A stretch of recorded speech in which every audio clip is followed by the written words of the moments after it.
Brother Lambert Ebitu is from Uganda, and he's a good friend of Connect Africa. He's a Pan Africanist, but also, most importantly, what's relevant to this discussion is also he's an irrigation engineer. He's also a champion of the no more movement.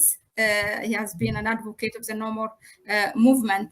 I think I said briefly about you. If there's anything I'm missing, you will say. Brother Lambert, over to you. Okay,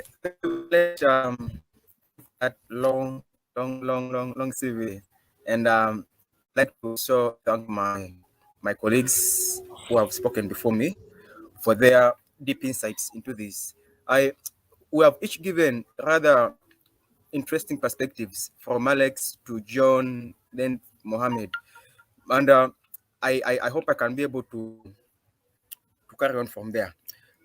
Mahlet, the completion of the Grand Ethiopian Renaissance Dam has deep and far-reaching connotations for Africa, the continent. And I would like to come from that perspective because naturally, when a project as gigantic, as big as the Grand Ethiopian Renaissance Dam is completed, it is natural that in a given place, we look at what are the lessons that we can take from such, such a feat. And I think that the GERD is particularly significant for Africa.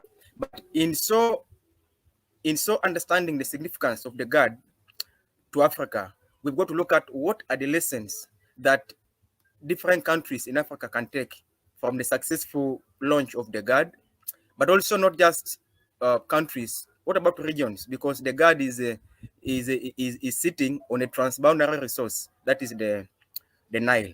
So I would like to approach it from that perspective.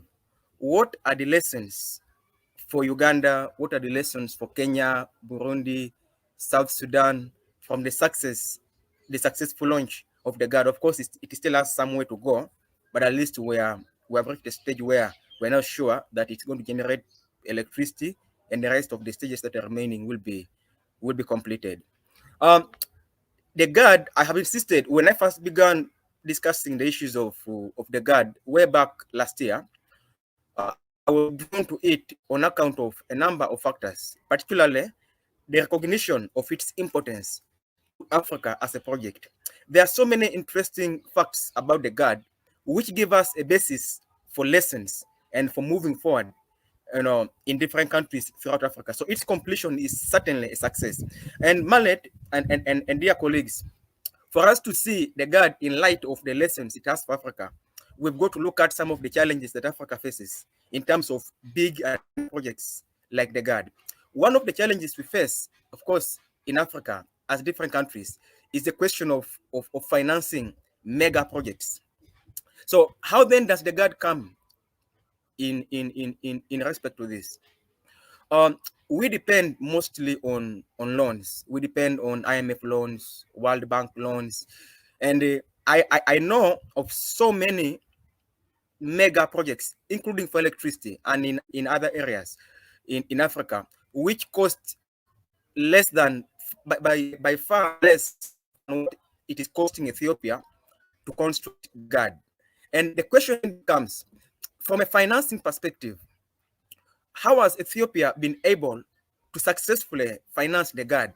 How then does that become of importance to other African countries? In Uganda, we have, along the White Nile, we have a number of electric dams constructed, but all of them certainly have been constructed following a public-private partnership, and of course that includes loans from foreign countries like China, and then of course Europe. But the question then becomes, because it's interesting how Ethiopia has been able to construct something about $5 billion US. I mean, that is huge, and it is certainly the biggest project in Africa. So for me, it is significant that other African countries like Uganda begin to ask that how is Ethiopia, what financing mechanism did Ethiopia adopt in order to be able to come forth and complete a project as mega as this one? And how can we learn from that? Because the issue of loans is really precious, and it's affecting so many countries in Africa. Every corner of Africa, we are talking about loans, and they are putting different countries in debt. And it is discouraging bigger projects, because we know if we are going to undertake a big project in Uganda, if we are going to undertake a big project in Kenya, in Tanzania, in Zambia, it doesn't matter where, we are going to have to do with loans. That is one of the problems that's affecting Africa. Now, how can we go about learning the lessons from Ethiopia? That is the first lesson that I think as Africans we need to learn, and that makes the GERD very significant for Africa. The other one is, Mahlet, you mentioned during your preamble that this is an intergenerational project, and there's something people miss in that respect. One of the challenges again that Africa faces as a continent is that you have usually big projects in different countries being started by a given leader, but we have a challenge of governance. And over time, once a project has been begun by a particular leader, when it's overthrown, he goes with the project. That is basically the end of that particular project. Now, again, how does the successful completion of the GERD, particularly as an intergenerational project, impact on Africa? What are the lessons in that respect? This is my lesson. I mean, this is my thinking. I think that one of the lessons that Africans need to learn in different countries throughout Africa is the quality of leadership and how it's important for the continuity of projects. The overthrow, number one, for example, of one government or one leader should not mark the end of a project. And this is what Ethiopia has demonstrated. You indicated, Mahlet, at the start that it's an intergenerational project. And that means you spoke of it beginning straight from the time of Emperor Menelik. I also know that I've read about Emperor Haile Selassie indicating and saying this project will be constructed. We may not have the resources now, but it will be constructed by our children in future. And I know that Meles Zenawi was one who launched it in 2011. And I know that it is now Prime Minister Abiy who has brought that project to the finish line. Now, that is severely significant to Africa. At no one point, despite the changes in government, did this project, as big as it was, come to an end. Now, that is pernicious throughout Africa. It is so rare in different countries. I don't know whether somebody can name another one where a project as ambitious as the GERD, regardless of the sector, has been completed. I know of so many in Uganda, one or two, where the overthrow of one government marked the end of whatever project it had in place. But Ethiopia has proven that Ethiopia, through the GERD, has proven that it's possible to believe in an idea and to work over it regardless of the changes of government. And this is the second big lesson for Africa that African leaders need to learn, that governance issues, regardless of what they are, must not become a hindrance to the completion of major and significant projects like the Grand Ethiopian Renaissance Dam. The third big lesson is this, and I want to start, to approach it by first indicating that the water resources are areas, especially transboundary water resources. Brother Abdul gave us a good background on the Nile and its reach, its origins from Ethiopia, how they meet from Uganda, and all that. And I guess we all know that, of course, it's 11 countries. Made that clear. Now, it means the Nile is a transboundary resource, and experience the world over, not just in Africa, indicates that transboundary resources are either places and resources of contention and eventually conflict, or actually beginning points for cooperation within the areas that they traverse.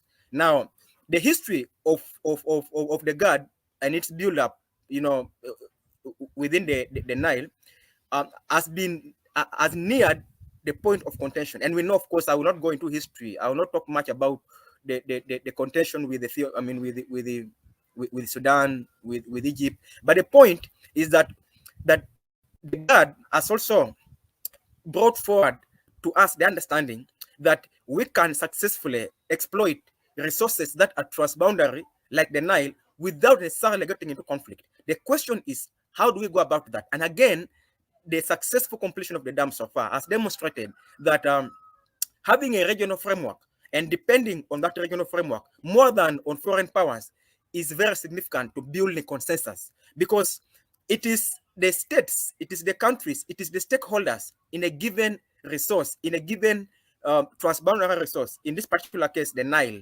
who have a stake in that resource. It is them who understand. And I was particularly impressed by Ethiopia's insistence on having the African solution to the problem that was besetting it with Egypt.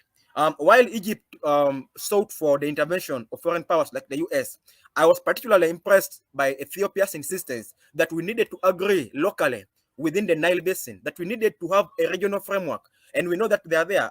My colleagues have spoken about the Nile Basin Initiative and also know of the cooperative framework which is around. And I think going forward, this must become the locus of discussion, the locus of arriving at consensus regarding how we are able to utilize transboundary resources.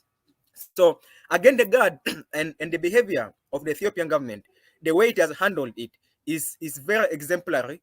And going forward, we need to learn that it is only through agreeing, it is only through a local consensus, it is only by sitting down as stakeholders in a given transboundary resource that we are able to arrive at consensus and be able to utilize resources not only sustainably but also peacefully. Because, like I indicated, transboundary resources can be sources of conflict.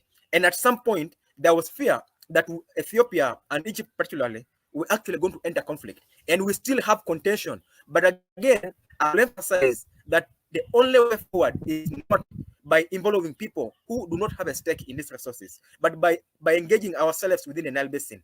I am very much interested in discussions between Uganda, between Burundi, Rwanda, Ethiopia, all the 11 countries where the Nile traverses. This is where the discussions going forward on how to use the Nile must take place, not outside this. And for me, that is extremely significant. And that's the third lesson.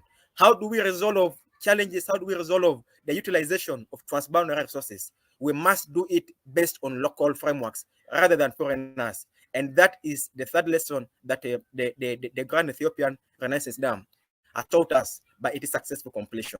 So those three lessons for me are, of course, among so many others. But I would really like, perhaps I haven't been so clear, but I'd like to summarize them just in a minute. That number one, we have got to take these lessons with a pinch of salt. That the success of the GERD has given Africa a new imperative, a new way of looking at things, a new way of exploiting resources. For now, I can boldly take on my government in Uganda. Maybe next time when we have a project, and most likely that project is going to be of a lesser financial cost than the GERD. What excuse will the government of Uganda, what excuse will the government of Kenya, what excuse will any government in Africa be able to give for seeking for loans from IMF or the World Bank? Because I would simply say, but how did Ethiopia accomplish it without this kind of loans? So this is a challenge for African governments, but it also gives a point of reference for policy making within Africa on how to finance our own resources. It is possible. The GERD has demonstrated that a project as big as the GERD can be financed using local resources and using local, local resources and local initiatives such as Ethiopia has shown. I'm very interested, and I think legislators within Africa and policymakers must be interested in going about to understand on the financing mechanism. I've read a bit about it, the issue of the bonds and all that, the taxation systems. These are all interesting points, particularly for policymakers within Africa and in the different governments. And then the second, just to summarize it, I spoke about the issue of governance, that governance challenges, maybe the overthrow or the change of government in a given country, must not become a hindrance or a barrier to the completion of a project. This is a beautiful demonstration by Ethiopia that a vision born as far as the 1960s by Emperor Selassie and the rest has been completed in 2022. That is significant to Africa. I emphasize this: Africa be set with conflicts, and there's no knowing when these conflicts will end. But we must agree, because projects like the GERD benefit all of us, regardless of which political divide you belong. Whether you belong to the left, to the right, it doesn't matter your political opinions. A project like the GERD is beneficial to all. So we must arrive at the understanding as Africans that regardless of our political differences, regardless of who is in government in the different African countries, if a project like the GERD is in place, we must support that project and see to it that we don't end it, but rather complete it. Just to finish up on that point, I was very impressed, on the day that the GERD was launched. I was on Twitter following the discussions, following the celebrations, and one of the things I observed was the spokesperson of the TPLF, and those who are pro PPP, pro Abiy in Ethiopia. Everybody was trying to take credit for the GERD, and while some people could look at that in bad light, I actually saw it in good light, namely that regardless of the political divide, regardless of the differences between these people, they all appreciate that the GERD is significant to Ethiopia. And for me, that was very significant. Others saw it in a bad light. Maybe they said, no, everybody is trying to take credit. The GERD, others are saying this project is a Meles Zenawi project. Others are saying this is for Prime Minister Abiy. For me, while others saw it in a bad light, I saw it in a good way. I say this because all these Ethiopians, because they're all Ethiopians at the end of the day, all of them appreciate that regardless of who was in power, the GERD is a good project. And that is very significant to Africa.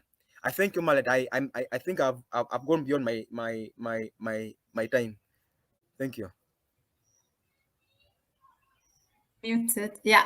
Thank you. Thank you very much, Lambert. Really, yeah, to emphasize it's a beautiful presentation as everybody else but also to remind us specifically from the point of view of what lessons Africa take. Yes, indeed, it is an intergenerational project because from Emperor Menelik up until now, Prime Minister Abiy, if you see, the first one are monarchical powers that were governing the country.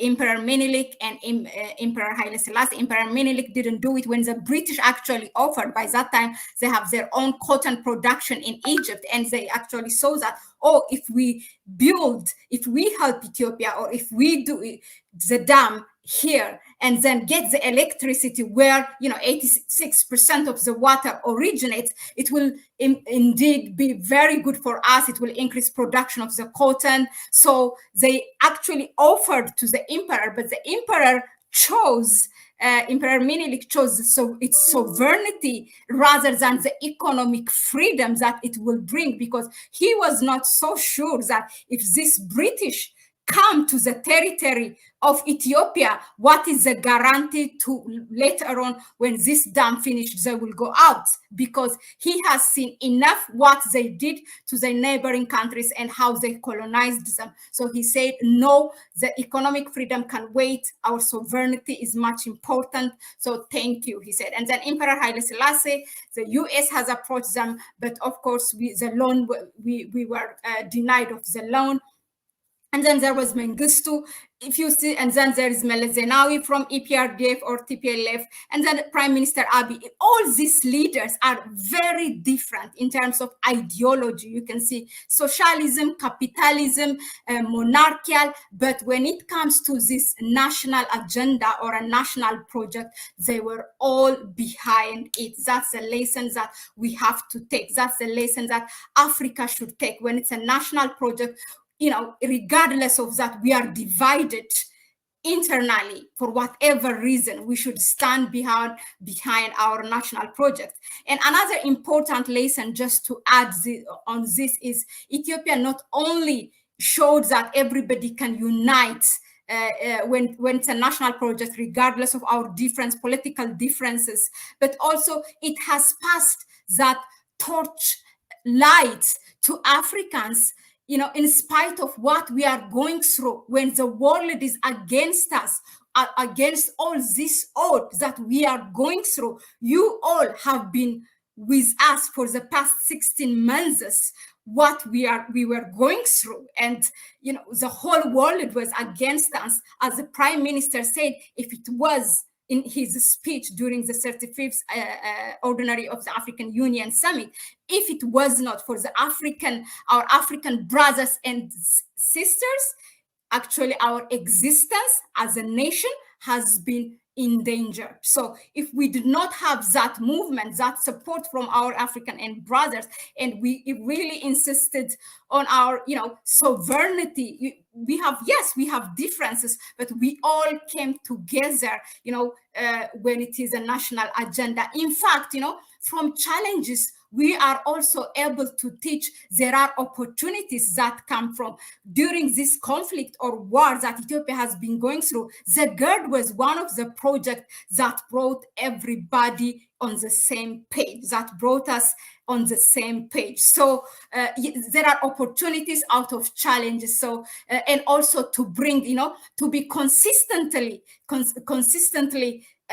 to advocate for African solution to African problems. It was not the African Union who came first and offered, no, I have the mandate or the political mandate and the capacity to solve this issue. It wasn't the African Union, let's be honest. It was Ethiopia, when Egypt was going all over except Africa. It was Ethiopia. Okay, if you are not complying with what we agreed in 2015 with the principles of declaration, then the only place that we have to go if a fourth party has to be included beside Ethiopia, Sudan, and Egypt, it should be African country. And that is when the Prime Minister Abiy went to Rwanda, and also President Ramaphosa, the then chairman of the union for 1 year at that time. So that's how it came to. So it brought that Africa has the capacity, it brought Africa in the face of the world, that Africa has, the African Union has the mandate and also the capacity to solve its own issue. And basically because it's happening in Africa, and all these involved parties are in Africa. The water is in Africa. Why it should go outside of Africa? So it also brought now other countries, for whatever problems that they're facing, I think they can rely on the African Union and bring it to the face of the world, that to do its obligation, to do its duty. So there are many lessons that can be learned from this. Thank you, Brother Lambert, for bringing that up. I needed to say this.